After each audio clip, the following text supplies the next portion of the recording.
Well, Coach, give an opening remark, and then we'll take questions. Opening remarks, first and foremost, how's everyone doing? Good to see you here. I need a little more energy if you want some energy from me, because this is horrible. If I was in church, I'd get up and walk out right now. Hey, appreciate y'all. This is unbelievable. Brett, you did the doggone thing. I think we have the best commissioner in football. He's unbelievable. He's absolutely a legend. He's a baller. He's a shot caller. He's a boss. And I love him. Let me give you some points.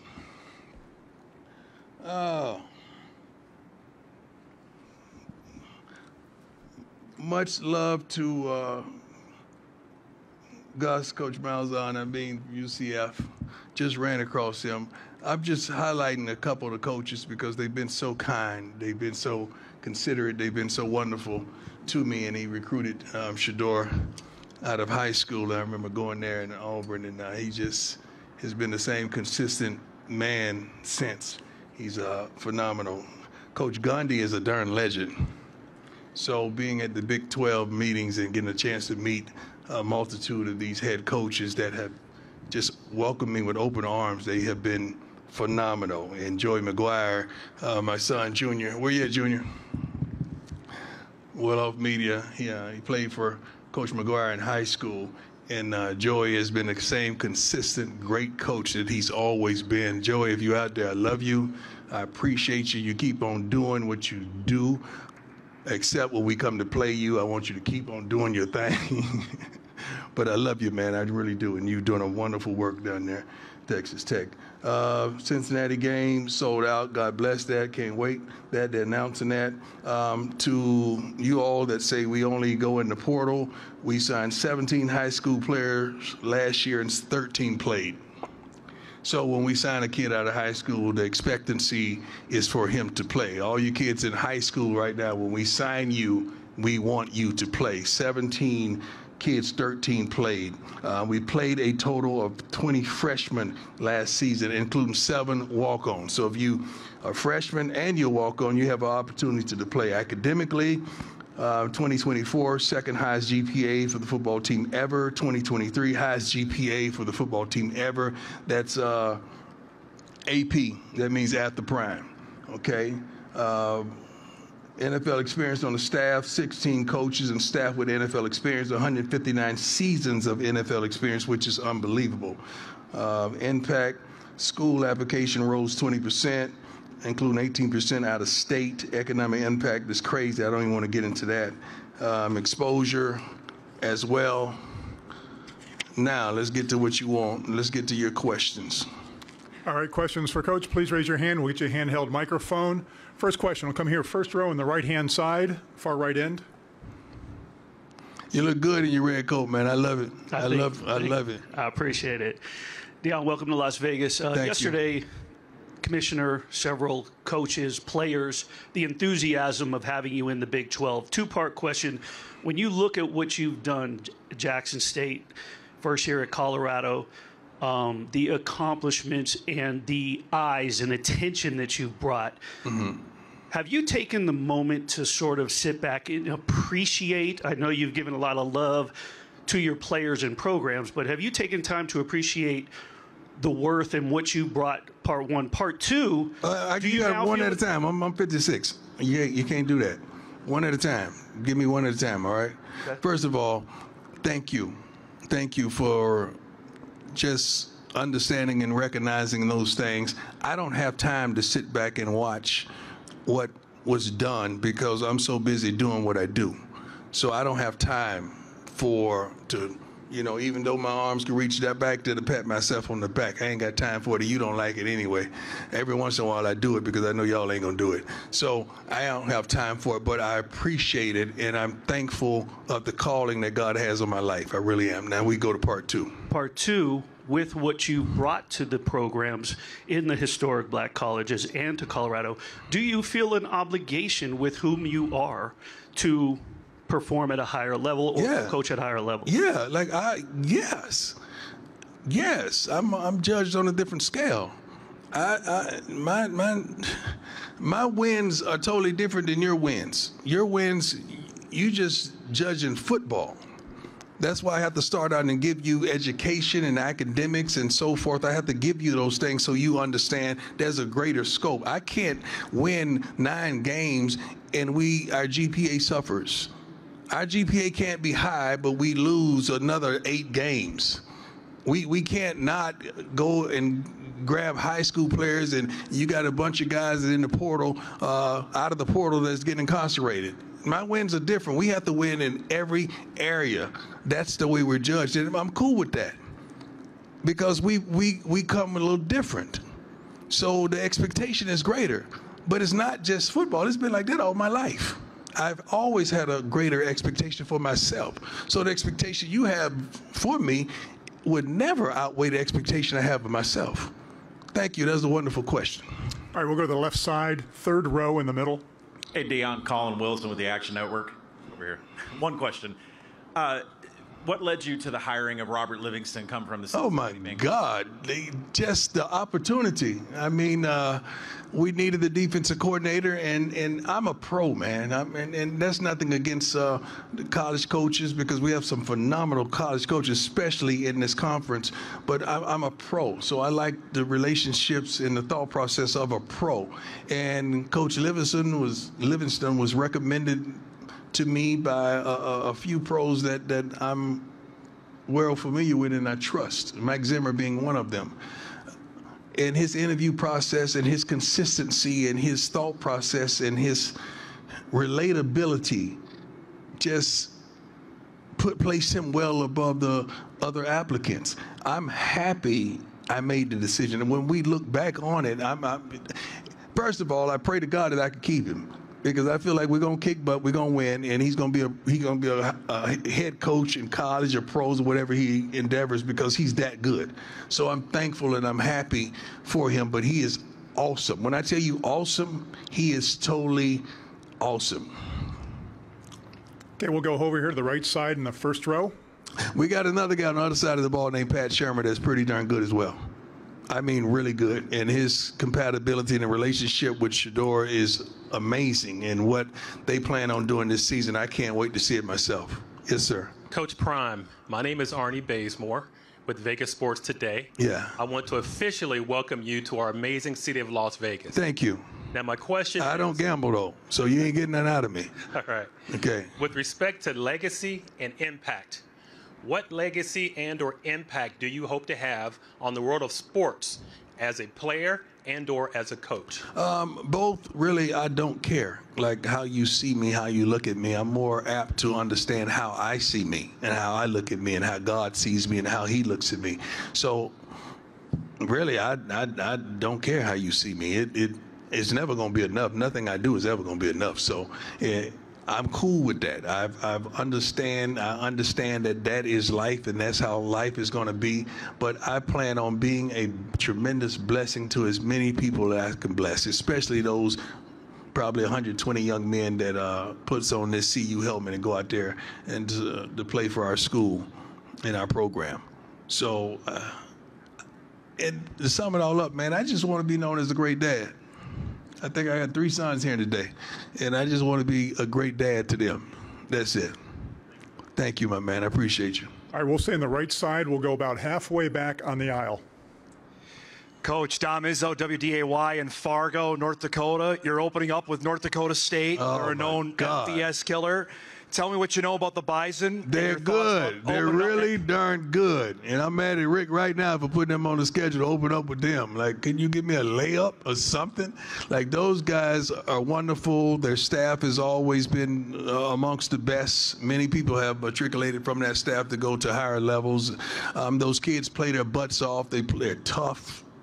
They don't make many mistakes. They're accustomed to winning. They don't give a darn about being at home or on the road. That does not faze them whatsoever. We just can't wait to see it. I know it's a national television game. I believe it's a Thursday night game. Hopefully not too late.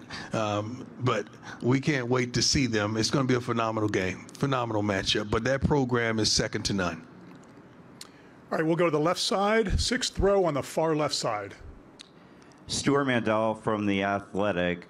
Going into year 2, what are some of the things that give you confidence that this season can end a lot better than 4-8?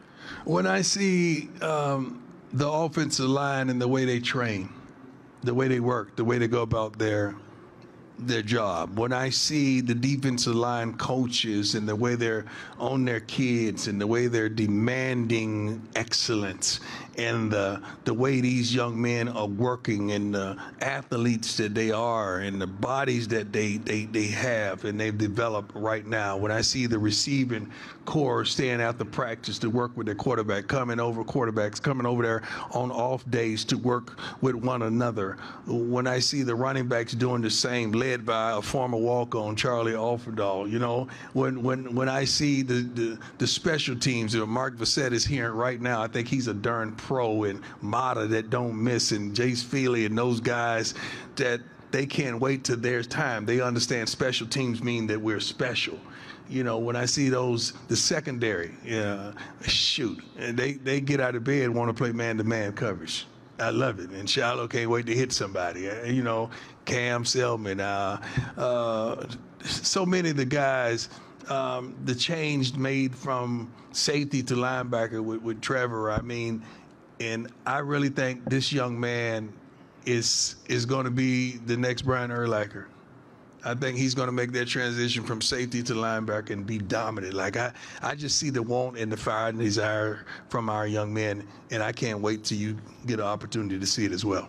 So I'm very optimistic on what we have on our plate this year. All right, we'll go to the right side, third row, right in the middle. Phillip Dukes, the five-star flex on 3. Coach Sanders. My dog. As the father of 3 Division I football players, what did you learn during their process as a parent that's helped you formulate your recruiting style as a head coach? Great question. First and foremost, I've sat in all seats. The parent seat, being recruited as the kid, now being the coach. That helps me tremendously when I'm recruiting. When I'm understanding what the parent is thinking, what the kid is thinking, now what the coach desires to want to know. It's been a tremendous asset for me to understand those facets of this new recruiting age that is impacted tremendously by NILs and collectives. So I love it. Sometimes I don't like it, but I love it, and I love that these kids are being compensated somewhat for what they bring to the table. I don't want them to put the bag before the game, because if you have the game, the bag is going to come. I want them to understand that. But I just don't want to take away from the purity of this wonderful game that we have. College football is phenomenal, man. This conference is phenomenal. Look at where we are. You got to be kidding me, man. I'm a brother from Fort Myers, Florida, and I'm sitting up here in the darn end zone in Las Vegas talking to the whole darn country about a childish game that I played when I was a shawty. Don't you understand how powerful and how wonderful it is? And I'm so darn thankful to be here. So I try to relay that to all our young men. This is a moment, man. You better maximize it, and let's go get it. But thank you. It's a wonderful question. All right, we'll stay on the right side. We'll go halfway back in the center aisle. And we're going to interview after this, right? I got you today, right? Okay. All righty. We'll go back halfway back on the right side on the center aisle. Coach Prime, Alex Blackburn, college football dogs. With all the media attention surrounding your program, how do you stay focused on the main goal, which is winning games? How do you keep yourself and your team focused? Well, you keep the main thing the main thing. The main thing never should transfer itself. Winning is what we're here for. As far as the focus and intention, I think ever since I stepped into Florida State in '85, it's been like that for me. This ain't new to me. I'm not new to this. Like we say in the hood, I'm true to this. So this is new to some of you all, and you want us to change. We're not going to change. We're going to try to do things being smart, tough, fast, disciplined, with character. That's what we're relaying to all our young men. But the cameras and the lights, I think I haven't seen one kid hearing today that said he didn't like that. He may not like the process, but he likes the package that you wrap him up in and you put him out there. All these kids are excited about the EA Sports game, right? There's scores and their levels. They want attention. They want affection. They want love. They want adoration. Adulation, I'm sorry. Yeah, we give you that.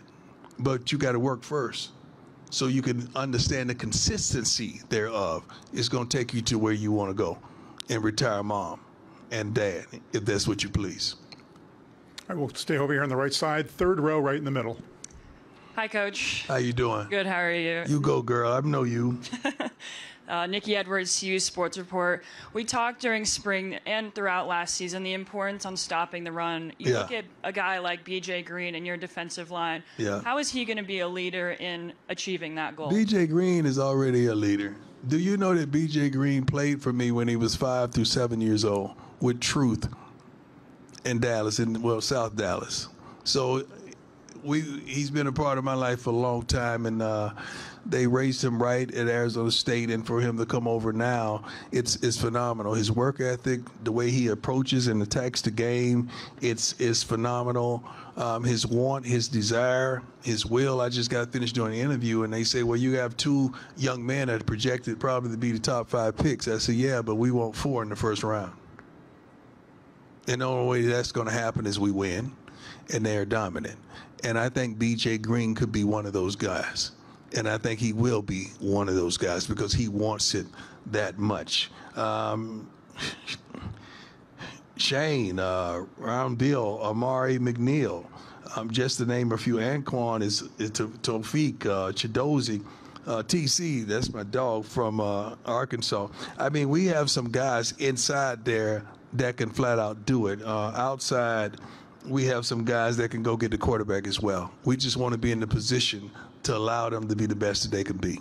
And that's one thing that Coach Livingston is doing well. He's not coming in trying to remake everything and reinvent the wheel. He's like, let's find out what these guys can do well and let them do what they do. And that's what we're going to do. That's the formula. I've told you guys, that's what we do, okay? That's how we coming. All right, final question. Far left side. Final question. I'm just having a good time. Now you got to go? Run out of time. We got a shot clock. Joey, did they give you a shot clock? How you doing, Coach? How you doing? Omir Khan, TG Sports here. I have a quick question regarding building a winning culture at CU. What does that mean? What does a winning culture mean? I want to know what that means because you got to be a winner to understand what that winning culture means. Everybody want to know about the culture. The culture. What is culture? To me, culture is day in, day out, putting in the work. Lifestyle. On game day. Yep. Lifestyle. Yep. Okay. So progressing in that general area right there as far as the winning culture side. Last year you guys started off strong. You did kind of fizzle out a little bit towards the end of the year, but I remember you still talking about continuing to build that winning culture day in, day out. Do you feel the guys that you brought in this year are going to be able to help you fill those gaps? I don't talk about culture that much, so that wasn't me. But I do talk about the consistency thereof of the goal and being consistent in whatever you do. So if you have a team that got to be a little more physically tough, you got to develop that. If you got mentally tough, strategically satisfying, and from the coaching staff's point of view, you got to understand that. But culture, everybody's on this word, and I don't understand this word one bit. And somebody got to help me understand what that word culture means. An environment, understanding of winning, you want that. I feel like I'm a winner. I know I'm a winner. So whatever I display, however I go about my job, my work, my business, my personal life, that's of a winner. That's all I know. I don't know anything else but that. So in due time, in due process, we're going to reach that goal because we're going to get there because I know I'm going to get there. And I'm not going by myself. Is that it? That'll do it. Coach, thank you for your time. Wow. God bless y'all.